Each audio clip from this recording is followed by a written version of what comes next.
हम छी अहाँ सबक अपन सुसांझ अवलोकित आ स्वागत अछि द मैथिल्स के प्रस्तुति गप सरक्का में। गप सरक्का के जे कार्यक्रम छै ओकर प्रायोजक छथि बीइंग मैथिल, जकर एंड्रॉइड एप्लीकेशन अहाँ सब डाउनलोड कर सकै छी, जतऽ से अहाँ के बहुत रास चीज गीतनाद मैथिली में रेडियो 24 घंटा सैपी मार्ट से अहाँ किताब खरीद सकै छी। द मैथिल्स के प्रस्तुति जे गप सरक्का अछि सेहो सब अहाँ देख सकै छी बीइंग मैथिल के एप्लीकेशन पर। तो आओ शुरू करै छी गप सरक्का।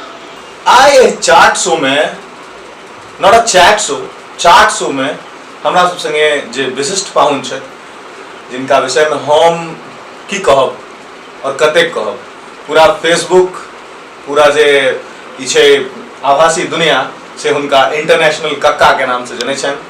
तो आओ भेंट करबै छी कक्का से। साकेत बाबू कैमरा टर्न। स्वागत अछि कक्का गप सरक्का में, और बहुत बहुत धन्यवाद जे समय दिलिए। और की कहू जे अहाँ संगे बैस कऽ आइ एहिठाम हमरा बहुत आनंद के अनुभूति भऽ रहल अछि। ये हमर सबके इंटरव्यू नहीं छै, एकरा अनौपचारिक गपशप, ताहि दुआरे से किछु विशेष गप हेतै नहीं, कनि नुनगर कनि चहटगर, कियाकि गप सरक्का के इएहटा आशय छै जे गप सरक्का में लोक के हंसी भेटनि। मैथिली में चाट के माने होइतो छै सएह, ओना टा दोसरो चाट लेकिन चाट माने चहटगर। अच्छा, एहि पर एकटा हमरा मतलब कि विशेष आदमी कहने छलै जे अहाँ जे ई चाट कहै छियै जे माथ चाटब या गप करब, ओ तो नेगेटिव सेंस। हाँ, हम कहे हम तो भोजन प्रेमी लोग। चाट मतलब होइ छै जे कोनो चीज के चहटगर बना के प्रस्तुत करे, मतलब नून मसाला सब चीज बढ़िया से मिला के।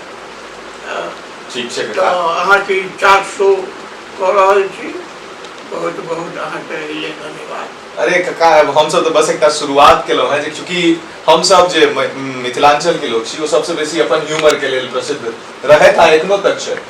तकर बावजूदो किछु ह्यूमरस नहीं भऽ रहल छलैया, तऽ हमरा लागल, अहाँ जनते छी जे हम अपन पढ़ाई लिखाई में सेहो लागल रही छी, तकर बावजूदो हमरा लागल जे एहन किछु ह्यूमरस हेबाक चाही जतऽसँ लोक के हंसी ठेठा भेटै, लोक आबे तऽ अपना भाषा में हंसी ठेठा भेटै। लोग जे आज दोसर अमेजॉन वगैरह वगैरह पर वीडियो देखे छै, ऐसे बढ़िया अपना भाषा में देखे, जैसे कि दियो पुता आगू बढ़ते ना, अपनो मोन कनी लगैत रहते।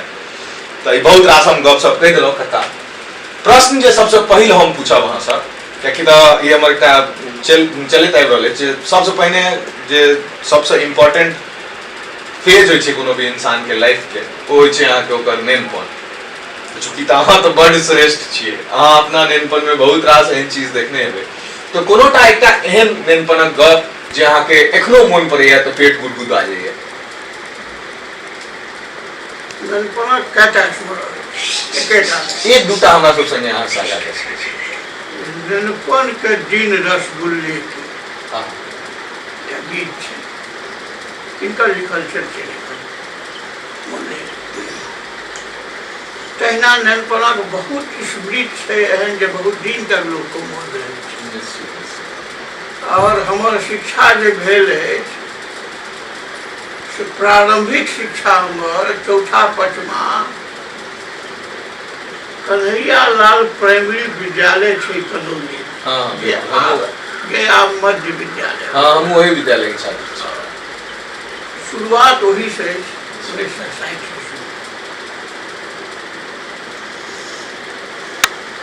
हमर एकटा मित्र रहे, ताबे हिंदू मुसलमान एते नहीं रहे, अखनो जीवे नागर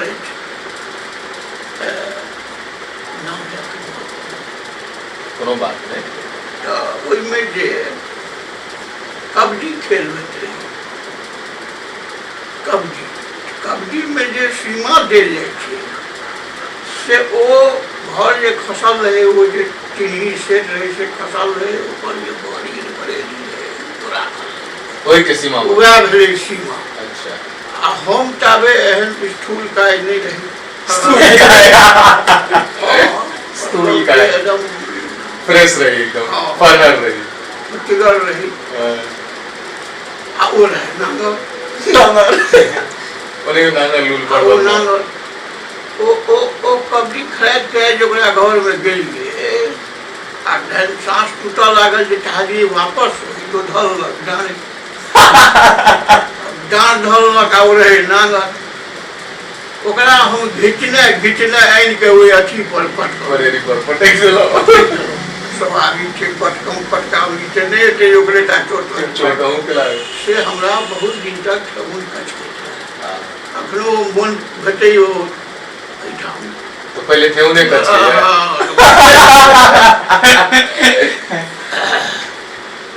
ओहिठाम एकटा छात्र रहे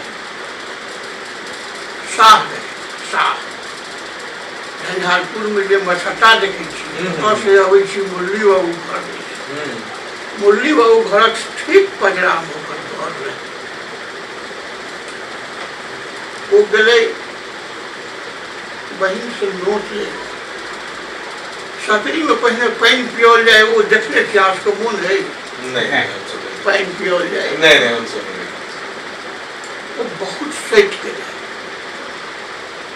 ओकरा जगह नहीं मिले या बचा रहे जना तना वो रहे कोढ़ान पर लटकल तो गाड़ी जे जाइत रहे से ओहि में चकरे ओकर साथी मिल गए और हालत ई भेल जे कतेक दिन तक हमरा अन्न पैनी ओहि अथी तो कट मध सब तरह के स्मरण अछि सबके रहे छै ई तऽ भेल एकदम बचा के मने 10 वर्ष के अंदर के ऐसे आगू वाला गप पूछे छी 10 वर्ष के आगू वाला क्या कि 10 वर्ष के बाद जे अहाँ 13 14 15 16 17 के तो समय में तो इहो परिपाटी रहे जे विशेष दिन तक धिया पुता के खुजल नहीं रह देबाक चाही बांधि देबाक चाही बियाह करा देबाक चाही तो एकटा जे मतलब अहाँ के जे उम्र आयल जे में अहाँ के लेल सोचा लागल गेले कि जे हां अब इनका विवाह करा देबाक चाही ताहि समय में जे अहाँ के कहल गेल है जे ओ अहाँ के बियाह ठीक भ रहल अछि या फिर अहाँ के ताहि समय में तो इहो नहीं रहे जे लड़की देखा देलक फोटो देखा देलक दिस देखा देलक अहाँ के सिर्फ एकटा समाज टा कहल गेल है ओ हमरा ततेक अर्ली एज में भेल है जी जे कहै छै जे आँखि जाबे फूटल तब बियाह हो मैंने हमर विवाह ठीक भेल जहन हम first year graduation first year की इंटर फर्स्ट ईयर यूनिवर्सिटी में अच्छा मैट्रिक पास कर कॉलेज जे जाए ओकरा के पहले प्री यूनिवर्सिटी ठीक भेल तैयार आ बियाह भेल है फाइनल ईयर ओतबा दिन तक बियाह ठीक भेल मोनो नहीं साफे मोन नहीं नहीं है जका तो बियाह विधो सब नहीं मोन नहीं है जका किछु एकटा एहन संस्मरण बियाहक संस्मरण की मोन क्या मोन होइ छै बड़ आनंद होइ छै बियाह और किछो नहीं है किछो न मोन अच्छा और बहुत कम बैस भेल मात्र हमरा 19 वर्ष बैस रहे हिनकर 11 कंप्लीट भेल 12 इमेजिन कर सकै छी कि हमर पोती एखन 12 वर्ष तक अखन 10 12 वर्ष 15 वर्ष तक विचारो न कोनो कए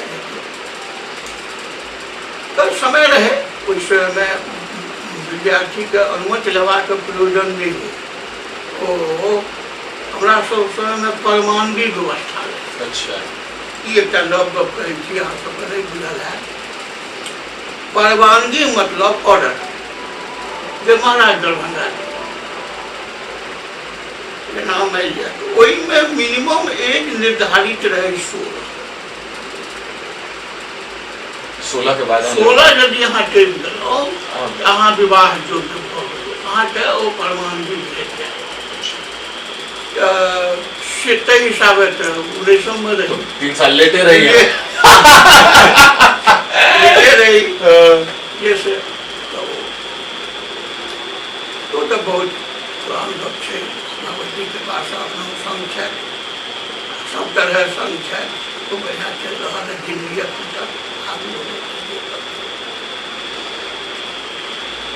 नौकरी जे भेटल तो निश्चित रूप से विवाहक बाद नौकरी जे भेटल तै में हम जहन ग्रेजुएशन केलहुँ तो ओहि बैच में परीक्षा से पहले एहन भेले जे केदार पांडे चीफ मिनिस्टर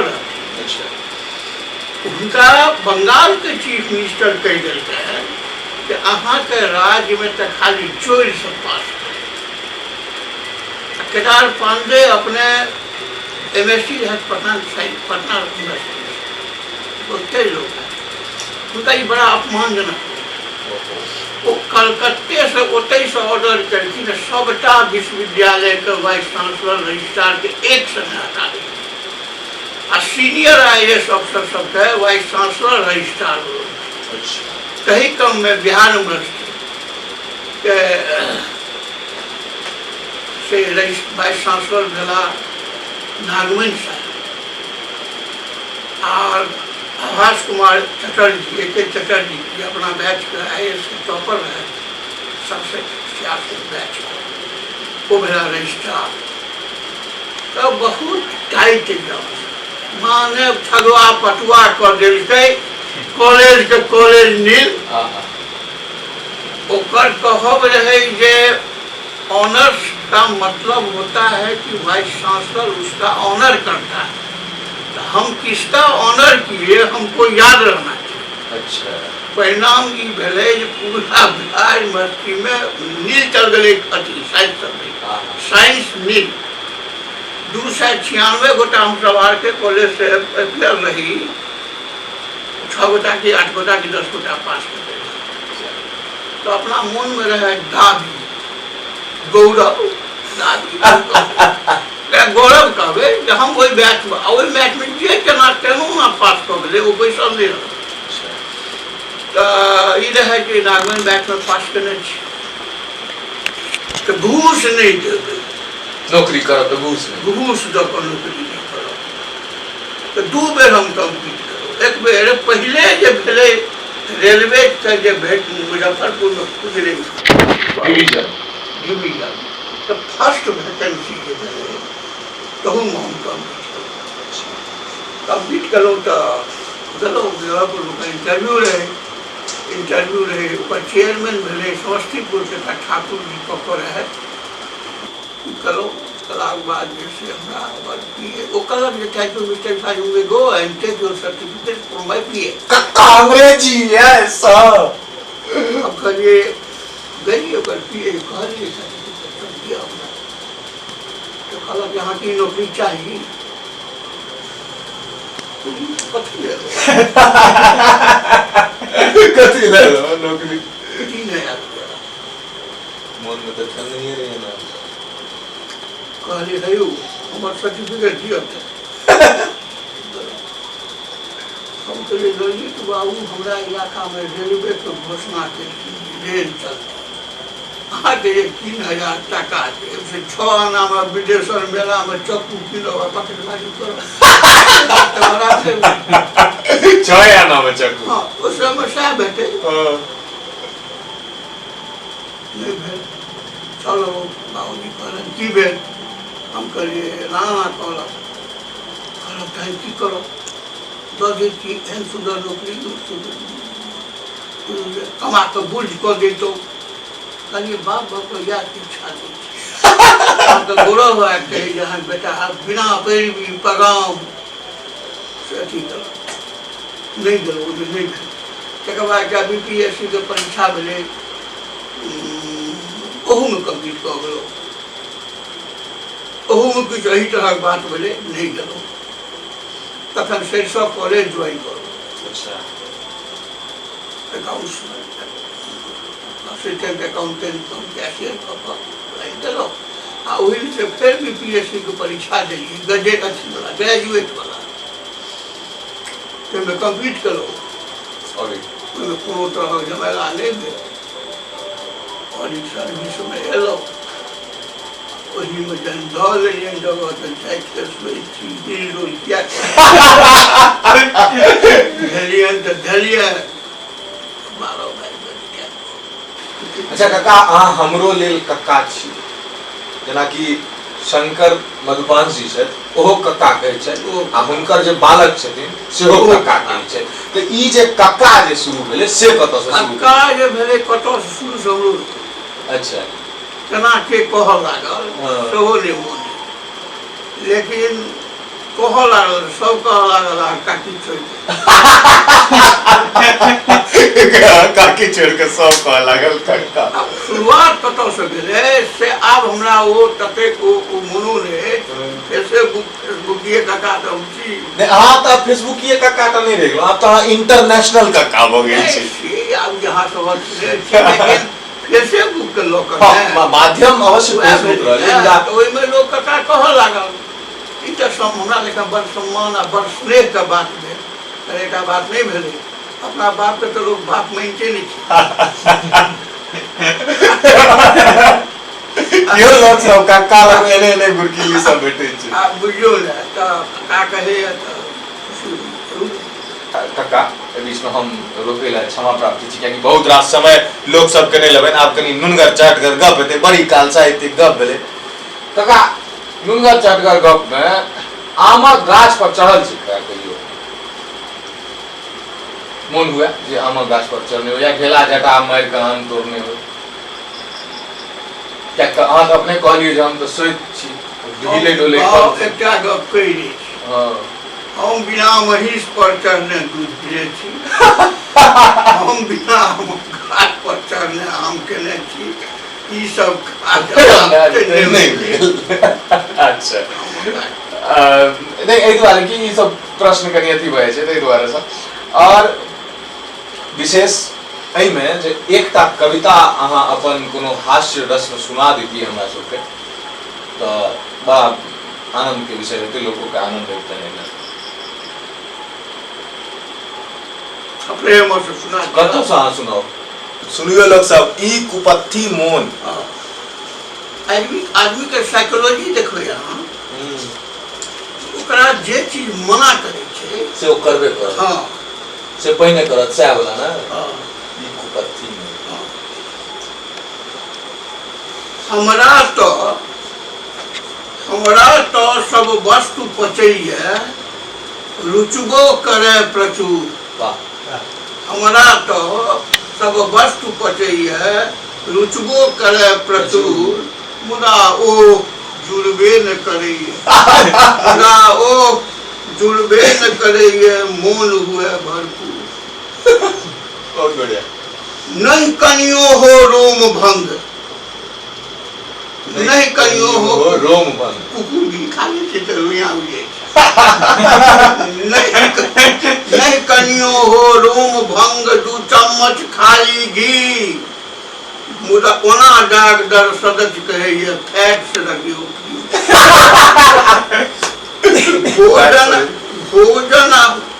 भोजन आ परहेज दुनू में एक जो चुनबे आए, भरी पोख भोजन तो करियो, राखल किया दवाई।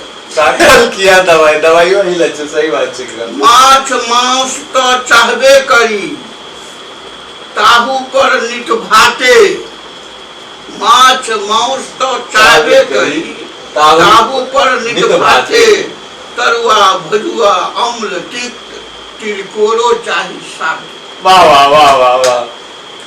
दूध दही केर बात की कही, दूध दही केर बात की कही, मधुर चाही पचमेल। आब मोन के कट्टे मारब, आब मोन के कट्टे मारब, बचले अछि कटे उमेर। बहुत बढ़िया। हे मैदा केर ने मोन भवैया, मैदा केर नहीं मोन मरैया भवैया। अगबे छेना पुआ आ पकवानों में नीक लगैया फूलल फूलल। वाह वाह, पकवानों में नीक लगैया फूलल फूलल मलपुआ। भरी तरहठी जर्दा फाकी, भरी तरहठी जर्दा फाकी, पीला पत्तीक संग, पीला पत्तीक संग मुख शुद्धि ले पान सुपारी, तखन जमै अछि रंग। जीवन पथ में पथ्य कुपथ्य, जीवन पथ में पथ्य कुपथ्य, कट्टे राखब माथ। जीवन पथ में पथ्य कुपथ्य, कट्टे राखब माथ। जखन मुक्ति देव बनल छथि अपने ही कोई देना। वाह वाह वाह वाह वाह। बहुत बढ़िया काका, बहुत बहुत धन्यवाद एहि कविता के लेल। और एकटा हम टाइम बेसी लऽ लेब। टाइम तो कनी बेसी भ गेल छै, लेकिन अहाँ कोनो चीज थोड़े मना एकटा हम कल्पना थी। अच्छा, हास्य में कल्पना। जो नारी के दाढ़ी, जो नारी के दाढ़ी, एकदम निश्चित रूप से ई निश्चित लोग सब सबसे बेसी आनंद एही में आता। ई वीडियो एकदम निश्चित रूप से हमरा ए पर विवाद भ गेलै त कमेंट आबऽ लगलै त हम कहलियै थमू अहाँ। का शीर्षक छै जो नारी के दाढ़ी होती, केहन समस्या भारी होते जो नारी के दाढ़ी होती। अकल से रहते तेज मुदा सकल सरदार से गाढ़ी रहते, गाल रहत गुलजार दार से चतरल साग गेनहारी रहते जो नारी के दाढ़ी। रोज नियम से 2 बेर से, रोज नियम से 2 बेर सेब, क्रीम पफ केर हो दूलेब, रूप सजै में समय उसरते, मेकअप सरिपहु भारी होते जो नारी के दाढ़ी होते। जो निहार हो जाए सिनेमा, जो निहार हो जाए सिनेमा, मेटनी शो के मन में ठेमा, कतबो हब्बर करते, जाते यार अनहारी होते जो नारी के दाढ़ी। बहुत बढ़िया बेटा। सैलून बना के चानी रहती, सैलून बना के चानी रहती, सैलून बना के चानी रहते, गहकी के बड़ सानी रहते, पुरखक नंबर नगदौ तोरे, पुरखक नंबर नगदौ तोरे, नारी अगारी उधारी रहते, नारी अगारी उधारी रहते जो नारी के दाढ़ी। एको बेरिया शान जो छुटते, कुटकर दाढ़ी उगते, खोल कपोल में लगबो पड़ते, हेमो मालिनी कारी होती जो नारी के दाढ़ी होते। धन विधाता देखो महिला भाषा छै, धन विधाता न्याय कलन जे नारी दाढ़ी नहीं देलन जे, गाल लाग के शिशु सुख पावे, गाल लाग के शिशु सुख पावे, वंचित पुत्र दुलारी रहते जो नारी के दाढ़ी। बहुत बढ़िया, बहुत बढ़िया, बहुत बहुत मजा आयल तन लोग सबके से हो। और अई कविता सबक संग आब हम चाहब जे हमर सबके जे गप सरक्का जे चैनल से आबि रहल छै, ते चैनल के विषय में कनी लोग सब के कहियो ना, अथी बुजुर्ग लोग छै अहाँ के गप मानता लोग सब, सब्सक्राइबर बढ़िए नहीं रहल छथिन, हमर सब के सब्सक्राइब करी करथिन लोग सब, लाइक कमेंट करथिन। एकटा जे छै ई जे मैथिली द मैथिली जे एकटा ई नव चीज शुरुआत करी गेलो गप सड़क। ई जे छै से हमरा एहि दुआरे पसिन अछि जे एहिमे विशुद्ध मौलिक बात रहै छै, कोनो लाई लपटाई नहीं, कोनो राजनीति नहीं, कोनो व्यंग नहीं, कोनो आक्षेप नहीं, मतलब अपन मोनक बात एंकर आ जकरा से इंटरव्यू ले जाय छै सब ना फ्रीली बात करे, कोनो रोक टोक नहीं, कोनो एहिमे रोक टोक नहीं छै। ताहि दुआरे से एकर प्रोत्साहन भेटबाक चाही। काका एकटा गप, अहाँ हमर सबके शो देखै छी सेहो लोग सब के कहियौ जे हमहूँ देखै छी। हाँ, पिछला वाला इंटरव्यू देखलो है, पिछला हाल में आभा झा के लेने चलिए ना, ओहि से पहिनो हम कटा देखलो, ओते मोन नहीं है, लेकिन हम देखै छी आ नीक लगैया। हम लोगों के अनुरोध करबै जे प्रोत्साहन देथिन, एकरा सब्सक्राइब करै। बहुत बहुत धन्यवाद काका जे अहाँ अपन समय दिलिए और आशीर्वाद सेहो दिलिए, लोग सबसे अनुरोध सेहो केलिए। आप लोग सब जखन काका कह दिले थे तखनो तो कम से कम गप मानियो, अहू सब द मैथिल्स के सब्सक्राइब करू, लाइक करू ई वीडियो के, कमेंट करू ई वीडियो के नीचा में आ खूब शेयर करू, जाहिसँ द मैथिल के प्रस्तुति गप सरक्का खूब लोग तक पहुँचन आ खूब लोग हंसैत खिलखिलाइत ठहाका मारैत अपन जिंदगी के गुलजार करैत। संगे संग इहो कहि देब जे बीइंग मैथिल के जे एप्लीकेशन छै ओकरा सेहो डाउनलोड क लिअ, जाहिसँ सीधे सीधे अहाँ सबके वीडियो भेट जायत अहाँ सबके सीधा एप्लीकेशन पर। बहुत बहुत धन्यवाद। हम सुशांत झा अवलोकित फेर अगला एपिसोड में कोनो विशिष्ट पाहुन संग उपस्थित है। ताबत तक के लेल जय हो, जय मिथिला।